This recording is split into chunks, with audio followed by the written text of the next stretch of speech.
Hello everyone, I hope y'all are having a good week and have had a good week as we roll kind of into Friday. Today I am going to show you what is in our current book basket that we are currently reading.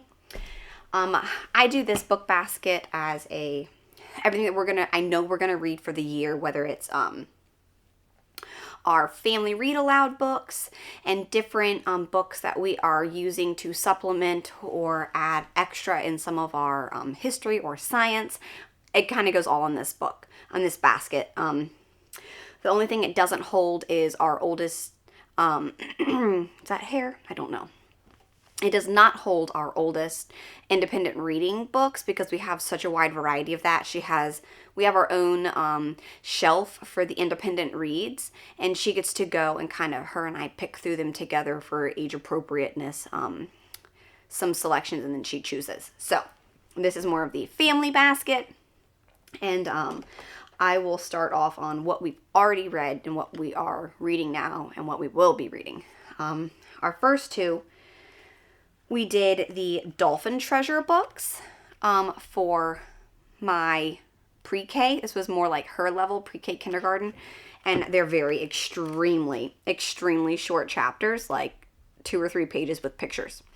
So, and they backpack off of each other. I believe it is Dolphin Adventure, and then the second one is the Dolphin Treasure. These are great little books, and they go simultaneously, like one follows directly after the other. If you have younger kids, these are great because the chapters are like 3 or 4 pages long. It has pictures. It's a very sweet story with, it has like a lesson in it of kindness and helping people, and it's sort of like an adventure, and it's on the sea, and it has animals. It's really just a great story for pre-K through like maybe even 2nd grade, 3rd grade will enjoy it. My daughter's in 3rd, 4th, and she enjoyed it. So we've already read those. And then we just finished reading the Puff Modern Classics of Winnie the Pooh. These were great. Some of the words usages in here are difficult only because it's so accurate of how it sounds like Winnie the Pooh that it can be hard to kind of read and the kids to understand the language of it. But what's great about this is if you have Disney Plus, I know that that's a little bit of a hot topic for certain families. So just saying, if you do, some of the episodes on there for Winnie the Pooh follow directly in this book as the chapters. So in some of these chapters, like Piglet meets a heffalump, and stuff like that, or when Tiger goes visiting and gets into a tight place. That is one of the episodes on there, I believe. And so we read this, and then during quiet time, my older ones were actually watching it took like a quick few minute episode of Winnie the Pooh that went with the exact chapter we were just reading, and we were doing it day by day. So that was like really cool to tie that in. We really liked this book. I will definitely read this book again when everybody's a little older, just because 1, it's a classic, and 2, it is so good. I actually found this book through Sonia Schaefer, who does the Charlotte Mason stuff. I was just listening to her. She actually has like a YouTube and also like a podcast thing, and I was listening to it 2 years ago maybe, and I was just writing down some of the books that she was saying because the books like come to life. And so I thought that was really cool. So that was one of the ones that we got from her. Then right now we have just started No Children, No Pets. We're not really through it, but it's got bigger words on the page. It's not a bunch of small words. So we are kind of reading through that. So far, it's not my favorite or my kids' favorite, but I'm trying to teach them that when we start something, we kind of got to finish it sometimes. Not all the time, but I want to just finish this one. Another one that we will be reading this year, I picked, was Charlotte's Web. because it's just a classic, and I feel that my kids are in a great age for these books. Now, don't get me wrong, these are the only chapter books right here that I have picked out this year. And obviously, well, we've already finished these 3, so we're already almost halfway through, and we've started on this one. But in the past, I had picked out way too many, and we have not finished them. So this year, I went with a lot less and said, if I finish these early, 1, I will have accomplished my goal. I will not let myself or my kids down by not finishing my goal. And 3, well, we can pick out another one. And that way, I'm going to say my kids can pick. Everybody can pick one, and then we're going to just vote on them. I think that'll be great. And I won't care as much about the ones that they pick, because 1, obviously, if we have it in our house, it's approved. But also, the ones that I really wanted to teach that were kind of going to teach good lessons and what my goals were for the year have been met. So I'm a little bit more flexible to what family read aloud they would like to read next. The other 2 little things that we have that I use for the younger ones for our Bible curriculum is the Big Thoughts for Little Thinkers. We have the Trinity and the Scripture. So we have these. I've dove into them a little bit, but they're just really small, really short. And another thing is we're actually almost done with, at night, every night we do a little Bible story or like a small sort of devotional. And I was kind of thinking, if I'm not going to get to these during school, we could start on just doing one of these every night. And so I thought that was a good idea. And that way it gets done during the school year. Doesn't have to be during school hours, but it gets done. So I wanted to try these and see how they were. Another one that we're halfway through, we did last year, and we hadn't picked it back up yet, was Me and My Feelings, because we have lots of little ones with lots of feelings and lots of strong opinions on how they want to show their feelings. They are not afraid to let you know that they're not happy, that they are upset, or that they have been done wrong by another sibling. So this one has been great to just talk about what are some tangible ways that we can express our feelings. I think it's important to teach them, 1, yes, feelings and emotions are okay. God gave us them. Therefore, they are not bad. But when our feelings control us and they become the leading factor in decision making and how we behave and how we treat others, that is sinful. So I am trying to teach them good ways to express their feelings. It's okay to feel sad or upset or frustrated or angry, but it's how we deal with those emotions and express them towards other people that is the key. So, like, I know when this book had taught about the 6 big emotions, right? We have 6 big emotions that we can feel.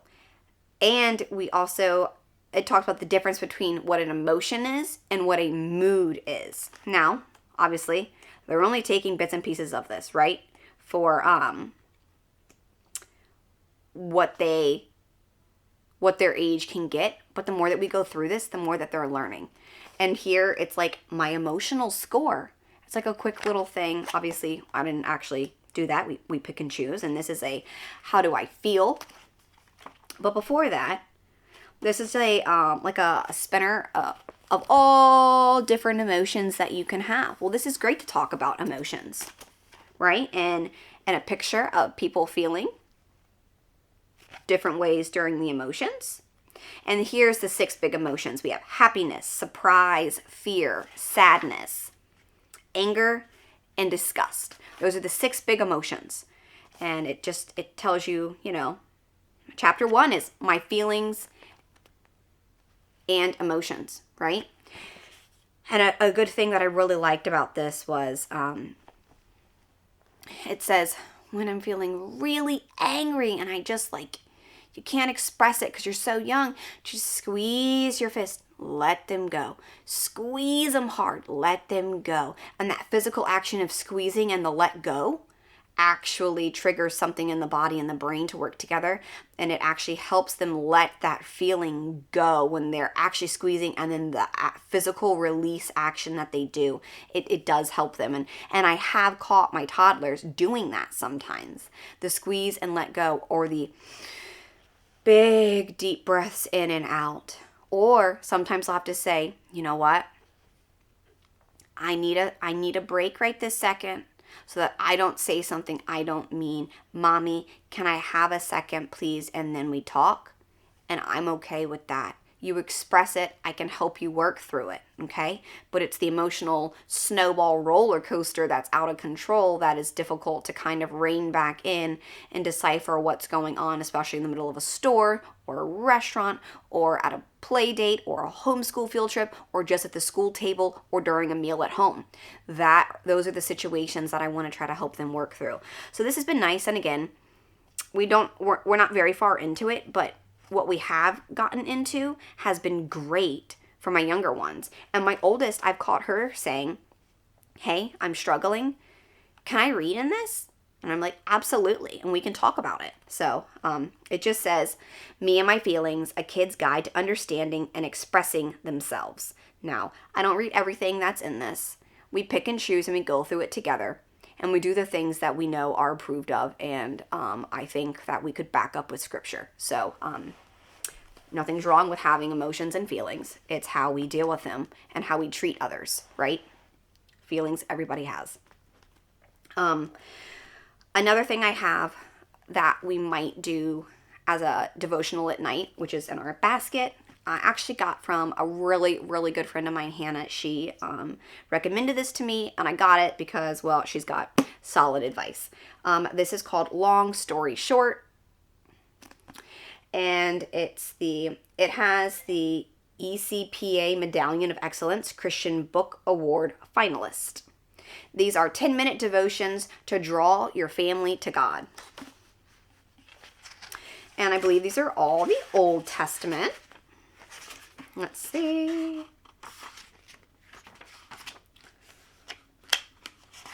When we open it, we have week 1, God creates the world. So we have day 1 and a picture it. And then we have a Genesis, chapter 1, you're just reading verses 1 and 2, very short, keeps the kids entertained, or at least like connected and listening.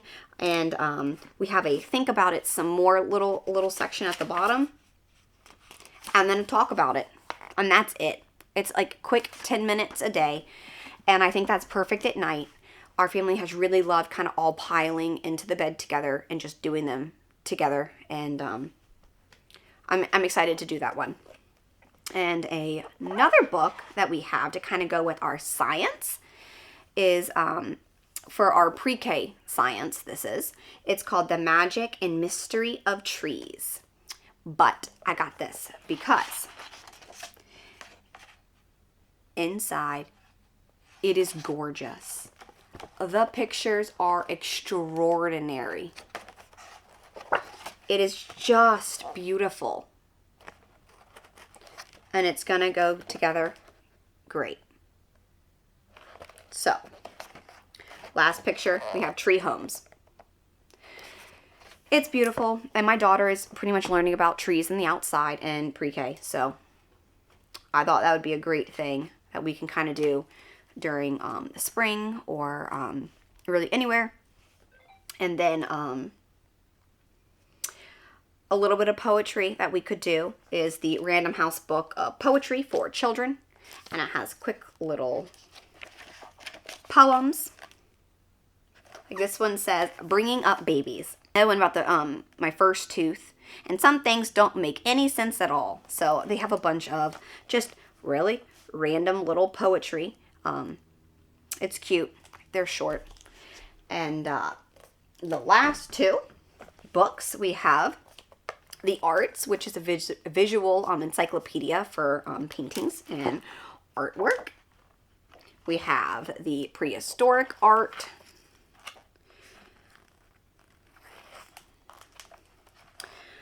non-European modern art, abstract expressionism,